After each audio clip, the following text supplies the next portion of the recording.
પંચમહાલ જિલ્લામાં ભારતીય જનતા પાર્ટીએ વિકસિત ભારત સંકલ્પ સંમેલન અંતર્ગત પ્રબુદ્ધ નાગરિક સંમેલન યોજવામાં આવ્યું હતું। પ્રધાનમંત્રીના નેતૃત્વમાં હેઠળ સતત 12 વર્ષોમાં થયેલા વિકાસ કાર્યો, સુશાસન અને જનકલ્યાણકારી યોજનાઓ અંગે જનજાગૃતિ લાવવાના હેતુથી આ સંમેલન યોજાયું હતું। આ કાર્યક્રમ દરમિયાન કેન્દ્ર અને રાજ્ય સરકારની વિવિધ યોજનાઓ તેમજ વિકસિત ભારતના સંકલ્પ અંગે વિસ્તૃત માહિતી લોકસભા સાંસદ રાજપાલસિંહ જાદવ, રાજ્યસભા સાંસદ ડોક્ટર જસવંતસિંહ પરમાર દ્વારા આપવામાં આવી હતી। પ્રબુદ્ધ નાગરિકોના માધ્યમથી જન સુધી 12 વર્ષમાં જે વિકાસ અને જનકલ્યાણના કાર્યો થયા છે તે પણ આજે લોકોને ખ્યાલ આવે અને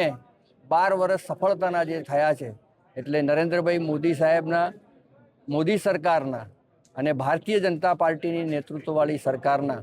12 વર્ષ જ્યારે પરિપૂર્ણ થયા છે ત્યારે આવનારા ભવિષ્ય માટે ભારત દેશને મજબૂત બનાવવાના આશયથી આ 12 વર્ષો સફળ રહ્યા છે, પણ 2047 સુધીના વિકસિત ભારતના સંકલ્પને સાકાર કરવા આ સાર્થક બનીને રહેશે।